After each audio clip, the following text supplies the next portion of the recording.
And we are at our starting point. What's going on, people? What's going on? Welcome to NSG's Leadership Chronicles. For those who are new to my page, for those who are just getting introduced to me, NSG stands for Never Stop Growing, and that is my coaching and consulting practice that I started back in 2020. Um, we specialize in transforming the way individuals see themselves in order to enhance their possibilities. And we do that through the wonderful powers of coaching and motivational interviewing. My specialty is around leadership development and enhancement. And the reason why I consider that to be two different things is because it is one thing to develop someone's leadership skills, right? Help to cultivate those skills that they don't always know they have. And it's another thing to take those skills to another level. And so I like to distinguish between those two, especially when I am providing my workshop services and asking folks, where do you feel you fall? Sometimes they fall in between two categories, and then sometimes we have those who have just been promoted to leadership, to various leadership roles. And so I want to make sure that I'm giving them the attention that they deserve, as well as those who are like, I've been doing this for a minute and I just want to get some, you know, rework the way that I'm using these skills and enhance them. All right. So that is the gist of what I do at NSG. I will talk some more at the end of our time together about some offerings that are coming up. This focus right now is just in kicking us off with a little opener of welcoming everyone to the space. So for those of you who are just joining in, who will be joining in, who are going to watch this later, hi, and I'm so happy that you can take some time out and be with us in this moment. And I hope that what's discussed here adds to you and your skills as a leader in some profound way. So I welcome comments, questions, thoughts. If you are watching this later, put them in the chat. If you are interested in connecting with me, my email address, my direct email address is Coach D, COACH, the letter D, at thekeynsg.com. That is the key, THEKEY, N as in Nancy, S as in Sam, G as in goat.com. That's how you can email me directly if there are any questions that you would like us to dive into. We are building out different subject topics. I have about 5 in mind, but that's only 5, right? So that covers us through 5 sessions. We can always take more, and we can build in some Q&A time. There's a host of different things that we can do on the Leadership Chronicles. So engage, engage, engage. Let's get into who I am, right? So I am Denise Relf. That's why the email is Coach D. I am Denise Relf. I am a coach, and I have been in various leadership roles for uh, about 20 years, a couple of years shy of 20 years. Um, I'll walk through how I got started because that taps into some of some of the stuff that we'll discuss throughout the series, right? I'll tap into how I got started in a minute. But I am Denise Relf. I'm a Bronx lover, right? That's just a little something about me. I'm a Bronx lover. I was born and raised in the Bronx. I presently live upstate in the Albany region of New York. So I'm still a New Yorker, but I will be a Bronxite forever and a day. Um, I am a lover and a believer of all things Jesus Christ, and that really guides my life, right? And with that being said, I recognize that We are all coming from different walks of life. We're all coming from different belief systems. And while that may be mine and it's instrumental in who I am, I find that it's helpful for me to put out there because it's something that's so important to me that you're going to hear me mention it in some form, some way eventually. If you followed me for about a week or two, you already know this because I talk about it. But I also believe that as a Christian, it's my job to love and show love and not judge and condemn. And so this is important because this is what drives my desire to see people advance and to see them grow. And so this love and this passion for individuals and their well-being is something that I put into my personal interactions with folks as well as my professional interactions. And we are not perfect. I am not perfect, but I'm always striving to make sure that my actions are reflective of those things that I believe in. And so, here with the Leadership Chronicles, I wanted to make sure that I was intentional to create a space that was comfortable enough for people to just be open and be as transparent as possible. I tend not to say that this is a safe space. You will rarely ever hear me say that it's a safe space. And for me, that's because I feel that safety is something that is determined by the individual, and it is not my call to tell anyone what safety looks like for them or what is safe or what isn't safe. So instead of saying that this is a safe space, what I do instead is say, hey, I invite you to be brave in this moment and share whatever it is that you want to share. Say the things that you want to say, um, and dare to feel comfortable. And I put dare to feel comfortable because comfort can easily be robbed from us if the environment is not right, but we can bravely move forward, right? It's almost like this daring uh, action that we take to say, I'm going to comfortably share. I'm going to comfortably share in this space. And so I invite everyone who is viewing, everyone who will view, to bravely lean in and share your thoughts on what's being discussed today. Okay. So now let me give you some background on me. Uh, as I'm going about having these discussions, you see, I'm in a long sleeve t-shirt.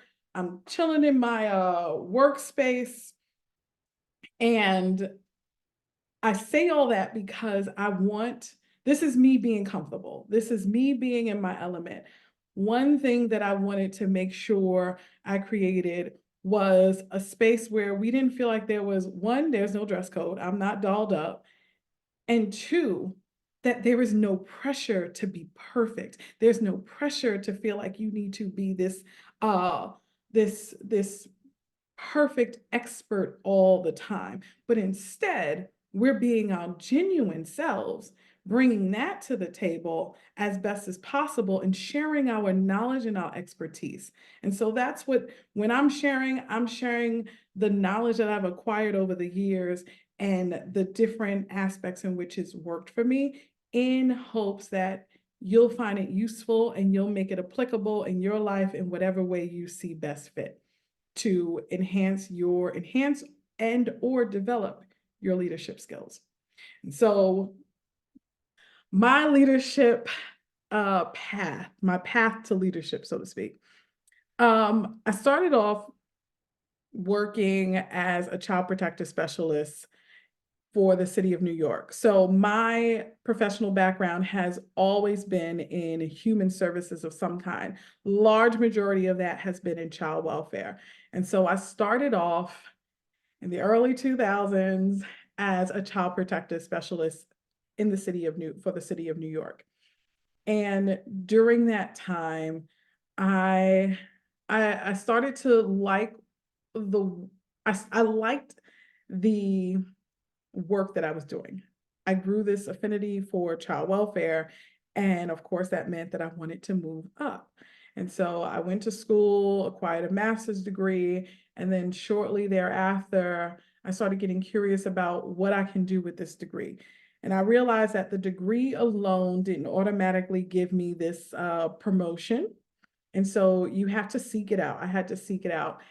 And I found this opportunity that took me away from child protection and placed me in the space of working in juvenile justice.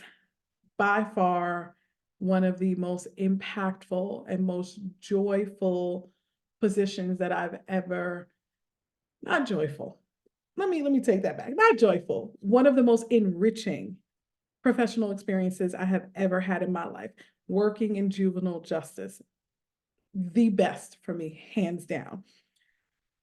And so I found this opportunity, I interviewed, and it was the civil service title was that of a supervisory level title. At the time, I wasn't directly supervising anyone, but I was monitoring agencies. Um, and a lot of things shifted in that position, right? So I get this position, and quickly after starting, there was some transitions that happened. There was this major legislation that had come out, and it was it was called the Close to Home, or it is called the Close to Home legislation. And that then caused some changes between the oversight of youth who were justice involved with the state and having them transfer into being justice involved with the city instead, to bring them essentially closer to home, their home neighborhoods. Well, I was a part of early the early days of creating what that would look like for the city of New York. And so this is going into why I say this position was one of the most impactful in my entire career. I learned so much, and it taught me a lot, a huge chunk of what I know about leadership. Um, so this happened, and quickly I had to learn how to speak different languages professionally. I was One of the things that I left out was that I was a union rep at the time. So I was a union rep when I was still in child protection. I became a lover of all things union because I'm a huge advocate at heart. Not only do I want to see people shine and thrive, but I want to cultivate spaces where they can do it. And advocacy became the outlet for me to do that at the time. Now as we're going through these series, and as you become more interested in the work that I do, you'll start to see how that plays out in other spaces. But I I was a union rep, and then I took that and I became a union rep for juvenile justice. Now, there weren't any reps at the time. So I advocated on behalf of myself to run for the position. And so I became the first union rep for juvenile justice, those that fell within my catchment titles. And we're going through this close to home revamp. And so during that time, I'm advocating for the best interests of staff. Now, this is where I started to learn more and more. And I said I spoke multiple languages. So I had to advocate for the existing staff. This is only with my union hat on, right? I'm advocating for existing staff and having to think forward, because another hat of mine was developing a program and working with different leaders throughout the organization, as well as a small team of us. It was only 5 of us, 4 other coworkers, and talking through, hey, what kind of staff do we need? What levels of education do they need to have? What positions will they hold? What roles and tasks and responsibilities will they hold? Talking through all these with agency leadership. This is the role that I was thrust into, and so I learned so much. So I'm wearing the union hat, and I'm also wearing this program development hat. And we're still doing a job because there is still work to be done while all of this other stuff is happening on what we like to call the back end. And so I started to realize that there were multiple things that needed to be covered. And so I had to advocate for all of these things to be protected as we were filling in the gaps. And that taught me a lot. And then when we had the staff in place and people were onboarded and all those different things, then I started to fall more into my role. But at that time, I had acquired so much experience that the role that I was moved over to didn't quite fit anymore. And so there was an opportunity to advocate for a different role to be created. And so we went through the process of advocating for that within the city of New York. Far more difficult than what was expected, but we came so close that even what may seem like a fail, I learned it's not a fail when you take that outside of city government. So I then was hungry for more, and a position opened up where it was an official supervisory position, and it was with a foster care agency that I had already had experience with doing some of my oversight work with juvenile justice. And so networking, I had made certain connections, found out about a position, and when looking at my resume to what was asked on the job description, I recognized that I had met all the criteria, but I had met it doing all of this work that wasn't assigned to me. And so I learned quickly how to give yourself credit for the work that you did, not just the work that was assigned to you based on your job description, right? Because a job description can say one thing, but you're doing a host of other stuff outside. And so I learned how to give myself that credit. And so I did that. And then I became a supervisor. And from there was a need that came a couple of years in for me to act as a program manager within that role. And so the program manager had left and we didn't have coverage. And so I stepped in and covered in those areas. And from there, using that experience, there was another opportunity where an organization was trying to do something. I had done a lot of development work when I was at the foster care agency, and another agency wanted to do some similar things. And so an opportunity came for me to take lead over there and help build up some of their, and help build up another branch, so to speak, of their department. And so I went over there and I did some work with them. And so I continue to move up and taking experiences and adding that language to my resume in order to build, in order to continue to gain these different positions within leadership. All that to say that I learned a lot about some of these skills that are often unspoken, but highly necessary to be a great leader. So what you heard me share so far was just my ways of moving through leadership. So if anyone is interested in getting your foot in and finding your way through the leadership door, there are certain questions I would love to share. I would love just to talk with you through that. So as we're going through this series, think of any topics that you might have, any questions that might come to mind, any curiosities or what have you, and we can figure out how to work that in. Now, let's talk about cultivating leaders for those who are already in leadership positions and are looking to, just trying to find ways to build up their staff. So again, credit to my work in juvenile justice. When I was wearing those multiple hats during the rollout of Close to Home, I had to learn, like I mentioned, to speak many languages. And one of the things that helped me to do that was recognizing that for me, my skill was separating out conversations and then really getting a sense for what these different stakeholders needed and then bringing it back together.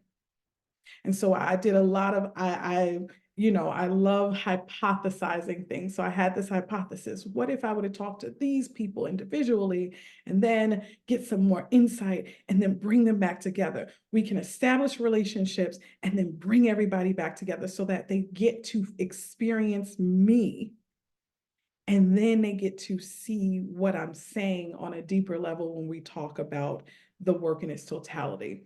And so I tested that theory multiple times. I realized, hey, this works. It wasn't always perfect. It didn't always work perfectly. But I started to learn a few things within that. And it was like, okay, establish a relationship, understand their needs, and then bring that back to the larger group and find a way to make it fit. So I took that lesson that I learned and I moved it over to my work when I eventually moved up the ladder and I became a coach. And talk about full circle, I had left child welfare for the city of New York and then ended up working for them again as a coaching consultant. And during this time, I was a coaching consultant through this a research foundation. And in my time there, the whole task was coaching leaders to build up their staff. So showing them how to use coaching to build up their staff. And I was quickly promoted less than a year to uh we were implementing, and so the title was Senior Implementation Manager. And that is another role that I took on that I learned so much because I was able to then start partnering with different vendors and vendors who were doing different roles, who were serving different roles for the city of New York. While also being a contractor myself, I learned how to navigate those relationships. I learned a tremendous amount about project management. I was I received my Lean Six Sigma certifications under that program. I received my coaching certificate under that program. I received my um, I learned about collaborative safety under there. I learned about uh, implementation science. I learned about foundational elements of coaching.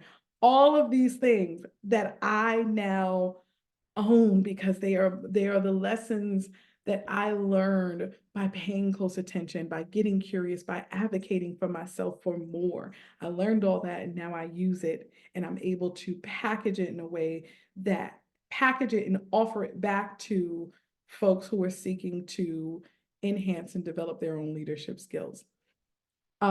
So that's my full circle thing of how I developed my own skills and then how I learned to make those transferable to others. Because just because you know a thing doesn't mean that you know how to work someone else through learning what you know and being able to build themselves up based on the information that you have learned. And so I've learned that and I've learned to do it on multiple levels with individuals at different levels of leadership. Um, and of course, learning to speak multiple languages, I'll say that often. But what I really mean is learning to connect with people who are coming in with different needs. And so this episode, y'all are so lucky. This episode, I'm going to talk about a little bit of that, right?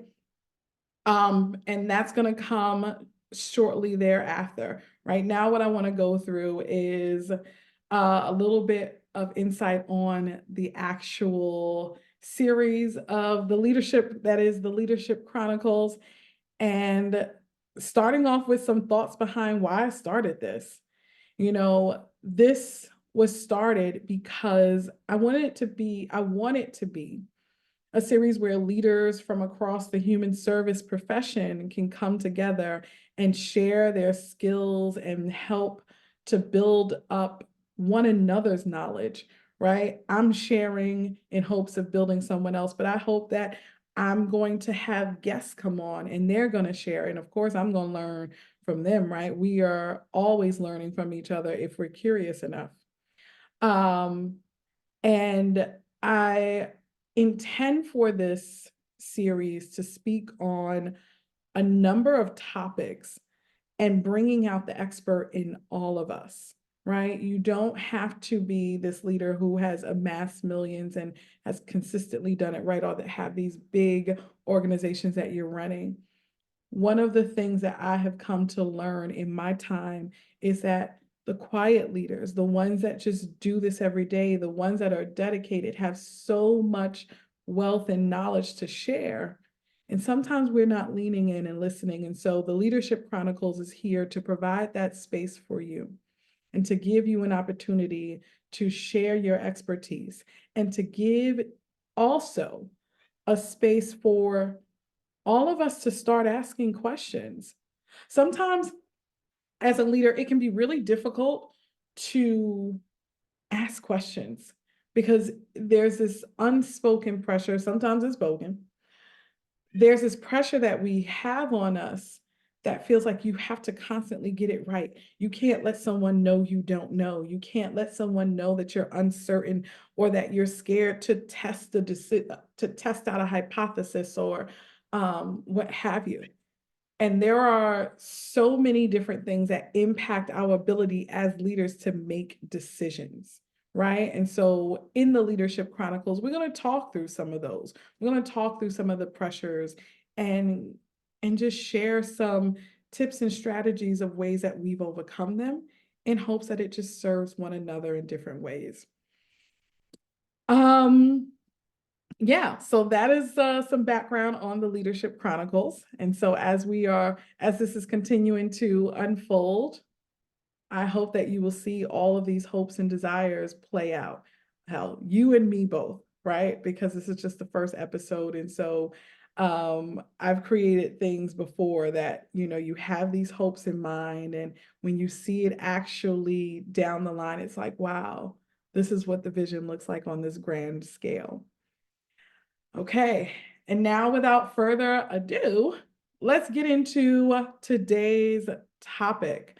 Actually, sorry, pause one more time. Before we go there, let me talk to you about the structure of the Leadership Chronicles. So we are going to meet every other week on a Tuesday night at 7 p.m. 7 p.m. Eastern Standard Time. You can sign on, join in on the live. You can ask your questions in advance. You can comment on different things as we're going along. I will build in some time to respond to your questions, of course. Just really want this to be engaging and interactive. So every other Tuesday at 7 p.m. Eastern Standard Time, I'm going to be on here. Okay. And I hope that you will join me. I'll say this to you. As things are building, we can start off really small. And so if you are joined in and you see, hey, look, I'm the only person and I don't want to be like the odd one, the only person. I don't want it to feel like any pressure on me. Don't worry. I will do my best not to put pressure on you to engage. There will always be an opportunity where I will invite you to, but I can recognize how sometimes you're scrolling through and it's like, oh, this live seems interesting. I want to join. And then you see it's like, oh, it's only like 3 of us here. I'm not going to stay. It feels like too much pressure. My hope is that I don't create a space of pressure, but instead I create a space, as I've already mentioned, where we're free and we are bravely leaning in and finding our comfort zone within this space. Okay, now the subject. The topic of tonight is a two-parter, and we're going to start it this week and then pick it back up in 2 weeks. The title is Speak Up and Listen In, Mastering Communication for Leadership Success. Woo, heavy title. Speak up and listen in. Let's break that down. Speaking up and listening in. it is what it sounds like. Creating spaces where you both model what it's like to speak up and where you invite your team members. If you are a new leader or an existing one, it doesn't matter. Invite your team members to speak up. And then we got to listen. We got to listen, baby. Throughout this series, you are going to hear me talk about you're going to hear me share coaching tips with you. And one of the biggest coaching tips is going to come in the form of different listening ways to demonstrate that you're listening. And I'm not just talking about like, oh, reflect back what you heard or give head nods and your body language. I'm talking about demonstrative examples of what it's like to show that you're listening. I want to go deeper there and help us to really dive into some practical ways that we can build up our skills around listening. All right. So we're going to do a little bit of that tonight, but that's going to be something that's just, well, I can't help but not do it. Right. Because it's so ingrained in the work that I do. And it's so important when trying to establish yourself as a leader and also build up your team and enhance their ability to go on and be leaders. Or if you are a manager and you have leaders underneath you and so forth, like any title that has leaders underneath them, this is some good stuff. Okay. So speak up, listen in, mastering communication for leadership success. The first thing that I want to talk about is maximizing the critical thinking of your team. And I'll give you a heads up just in case you're wondering what I'm going to cover tonight. Tonight, I'm going to talk through what I mean when I say maximizing the critical thinking of your team and go over some benefits to all the different things that I share under that. Okay. So the first recommendation that I have for you is ask them questions about themselves. So this is maximizing the critical thinking of your team.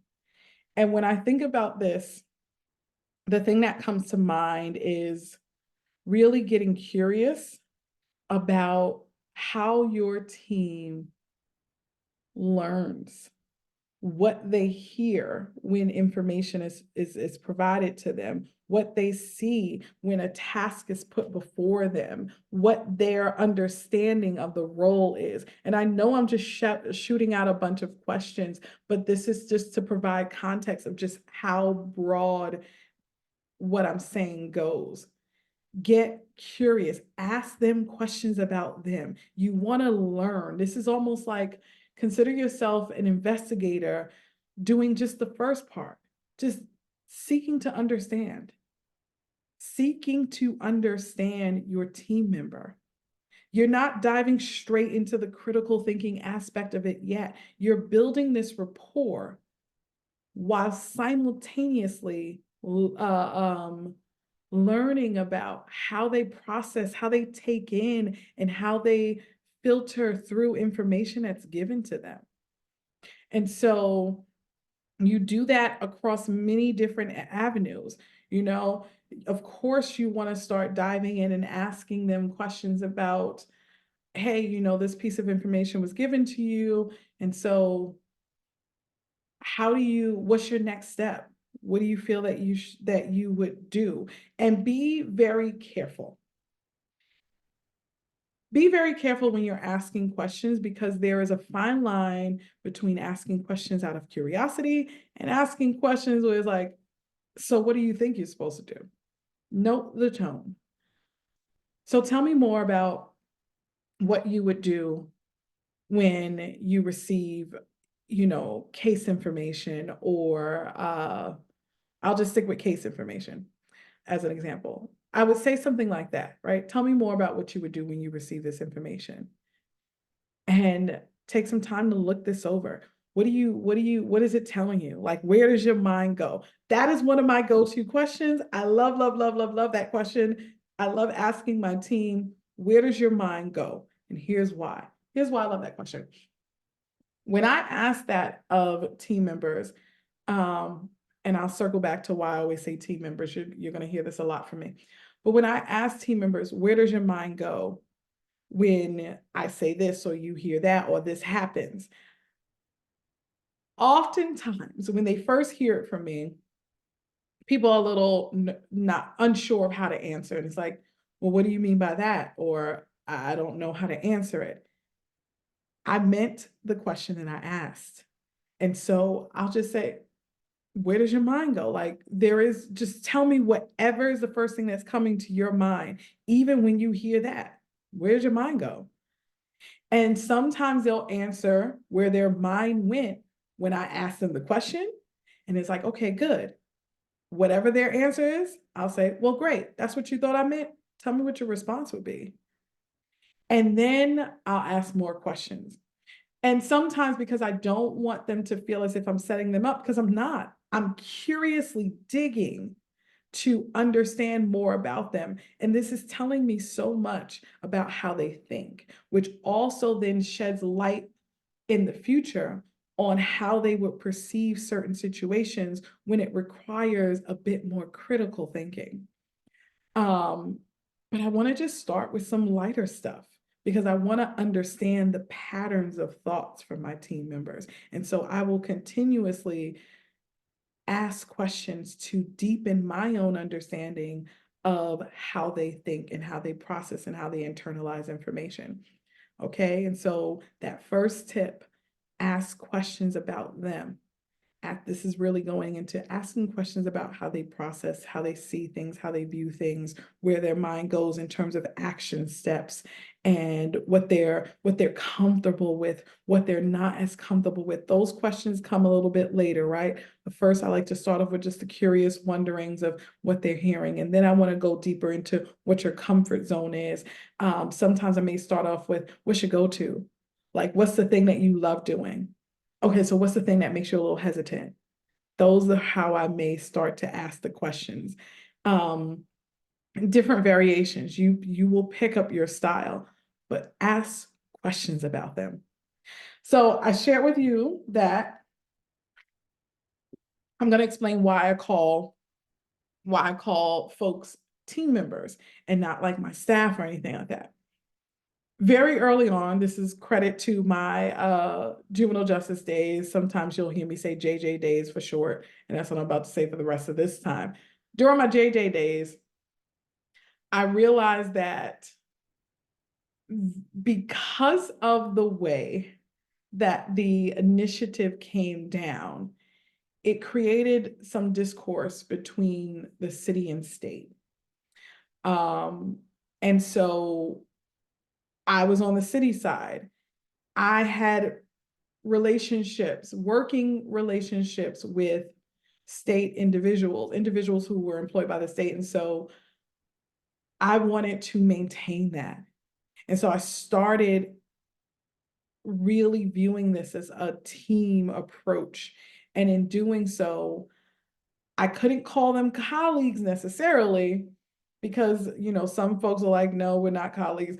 But I could say, like, this is a team effort. And I started to like really put that out. And the more that I would say it and model it in my curiosity approach, right? I've always been inquisitive in terms of finding ways to build partnerships, right? Which goes into me wearing multiple hats, establishing relationships, bringing everybody back together, finding common ground. They started to realize, oh, this does kind of feel like a collaborative process. This does feel very team-like. And then I took that same approach when I had folks that were reporting to me directly and not just being monitored by me, but they were, getting all of their supervision support from me directly. I started calling them team members. And not just because it was a cool thing to say, but because I did and still do wholeheartedly believe that they have the ability to make or break me. And I'm so transparent that I can't think of a team that I've supported that has not heard me say this to them, because I mean it. I used to I used to I didn't have as much tact with how I said it in 10 plus years back. But over time I've learned different ways to say that a little bit cleaner. Um, you know, but the truth is, and I'll just say it plainly to you guys, the way that I see things, and the thing that I let my team members know is that you do have the ability, and I want to share this with you guys because I believe it across the board. Those that report to you have the ability to make or break you. And the reason why I say that is because if they continuously underperform, that could be viewed as a reflection of your guidance and supervisory support. And if your team is thriving, that could also be viewed as a reflection of your guidance and your supervisory support. And so for me, I want folks to do the best of the best that they can within their respective lanes. And so the thing that I came to learn is I'm not going to overburden my star team member to then help the rest look great number and outcome wise, right? Because no matter what field we're in, there's always these guiding numbers that we have to, and targets and so forth, that we want to hit in order, performance measures basically.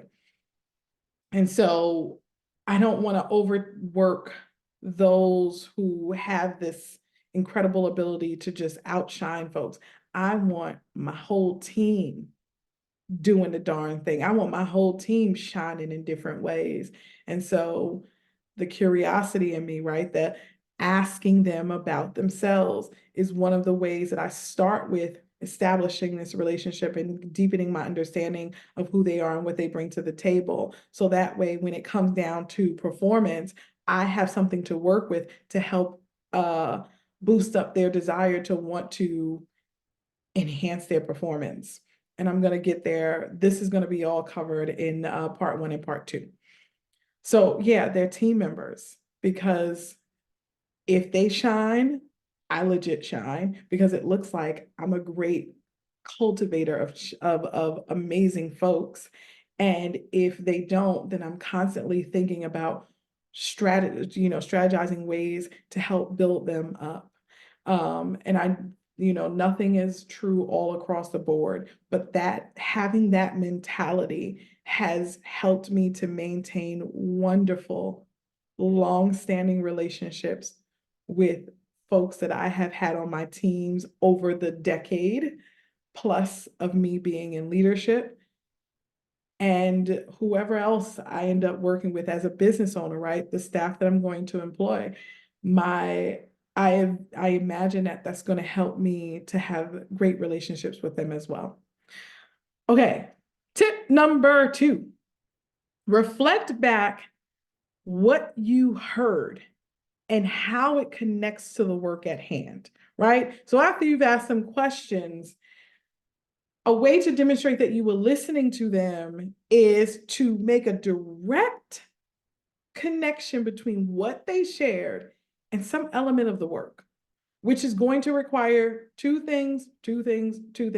One, for you to know what the work set before them is, or for you to know what the work that you want them to do, what that is.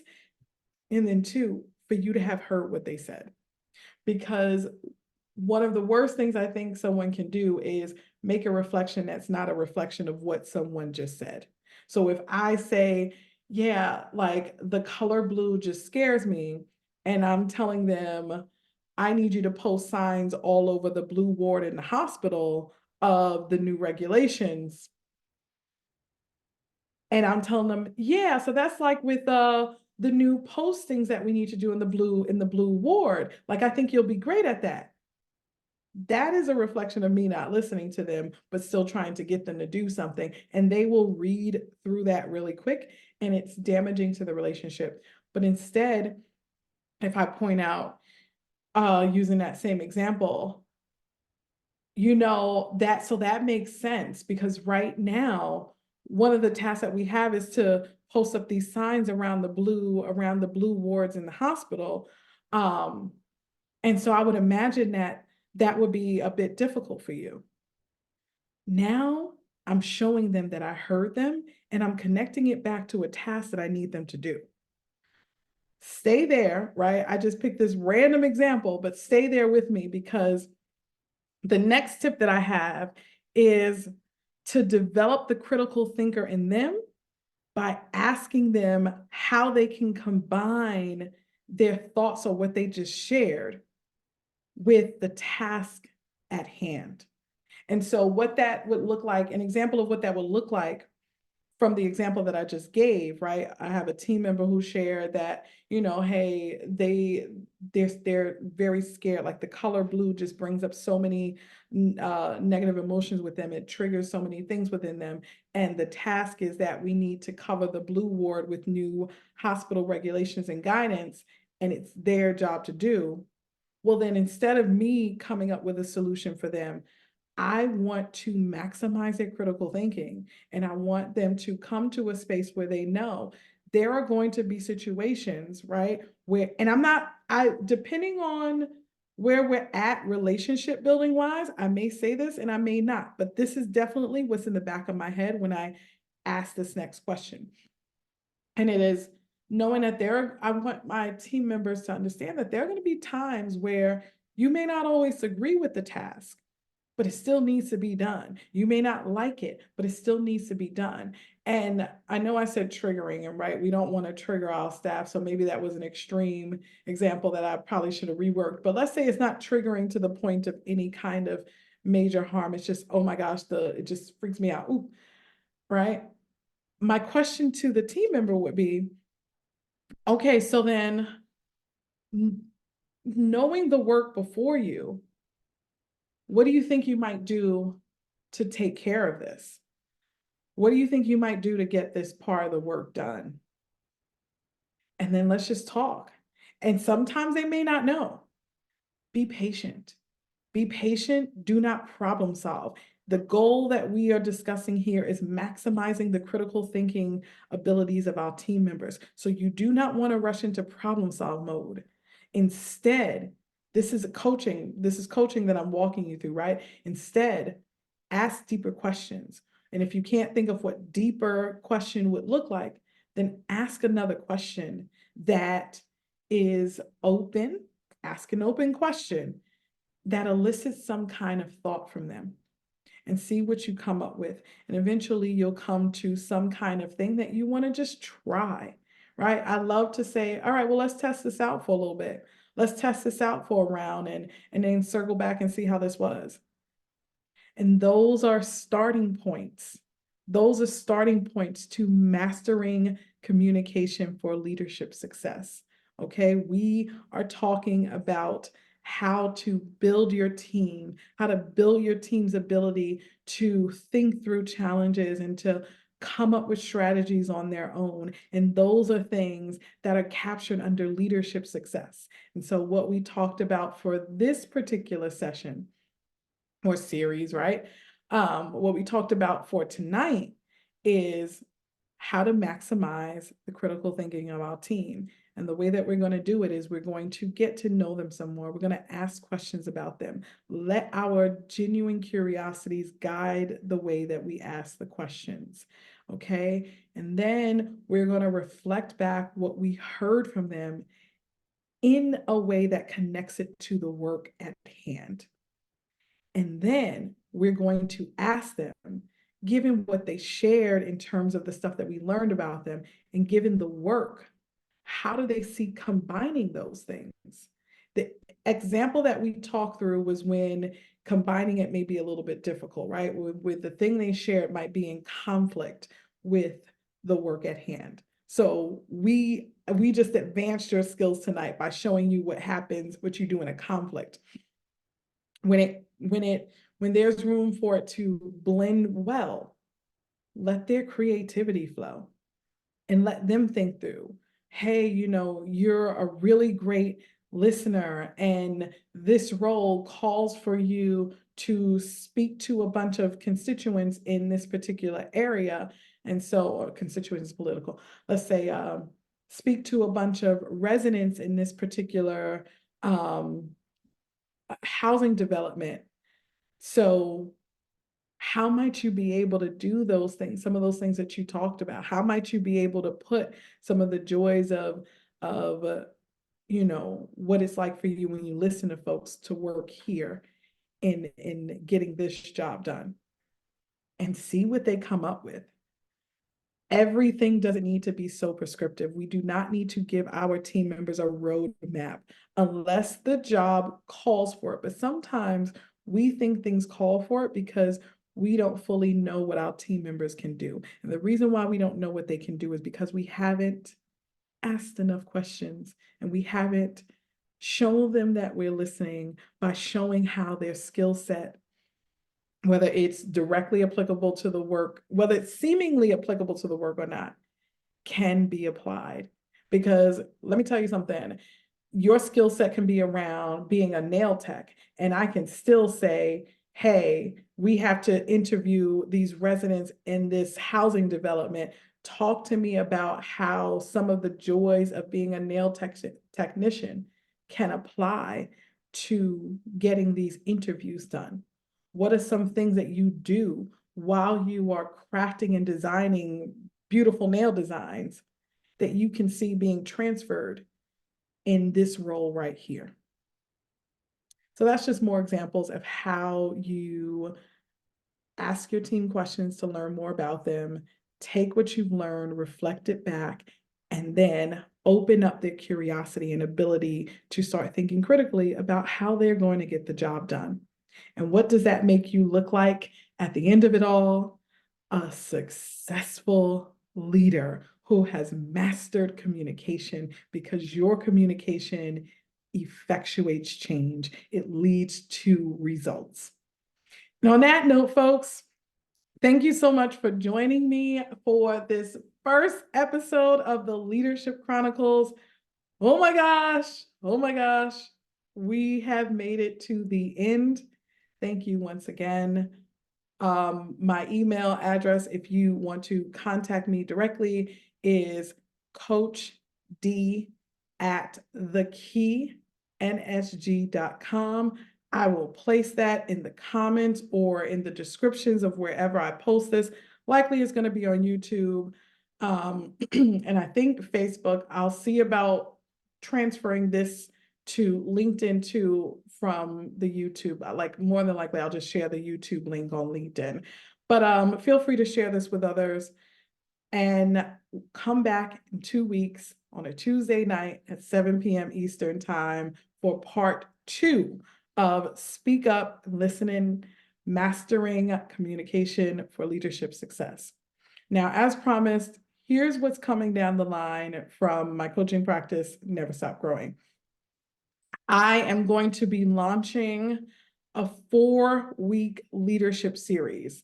This is for anyone who is seeking to enhance or develop their leadership skills. If you are in a position to where you want to go for a position and you want to showcase that you are ready and that you can do the job, come to this workshop. If you are an existing leader and you are finding that your team continues to leave and you're experiencing struggles in performance and all of these different things, come to this workshop. If you are a leader and you've been in a particular position for a while and you're looking for a way to create opportunities where there are none, or you're looking to advance to the next level and you know what that level is, come to this workshop. Here's the perk. This workshop, one of the things that a lot of folks don't always use is their company's professional development funds. So a lot of businesses in the human service field has now allowed there to be some money set aside for staff to enhance their for staff to develop their skills. And so sometimes you can scout out opportunities yourself and take it to the right department or the right person for approval, and they will approve it. Um, Other times it's a matter of just inquiring. So you may not even have to pay for this yourself. You can get your job to pay for it. Why? Because this is directly applicable to your work. These things that we are covering here are going to be heavily rooted in your role at your organization. It is going to be about developing you in your current position not current, because if you want to advance in this, not your current position, but it's going to be directly reflective of the work that you do, where you want to go, and how you can be a greater asset to your organization. So keep that in mind. Look into different ways that your place of employment can help fund this 4-week workshop. It is going to be every week for 2.5 hours, and this is going to be evening work. This is evening work. The other thing, you won't know until you ask. If there is any concern about working longer days, you can also say, hey, listen, I'm going to this professional development workshop on Wednesdays, and so I want to be able to flex my time. There are options out there that are available to us, and we don't often ask. And so for those that are seeking ways to fund this, that is an option. Otherwise, of course, card payments are accepted. You can prepay, you can pay down the portions before, all leading up to the class. And so stay tuned. If you want to learn more about that, I encourage you to get on my mailing list by going to my website. My website is thekeynsg.com. There's going to be this thing that pops up that invites you to join the mailing list. Join the mailing list. Another way would be to simply email me, drop me your email address, and let me know that you're interested in the 4-week leadership development program that NSG is offering. That's the start of what we have. There's a couple of other things that I'm working out, so stay tuned. If there's anybody, yeah, I'll stop there. I want to kind of craft out some more shares and as we go along. So I'll have more for you in 2 weeks. But in the meantime, folks, thank you all so much for joining. And my mantra here at NSG, I like to close all things with never stop growing, folks. Until next time. Bye, y'all.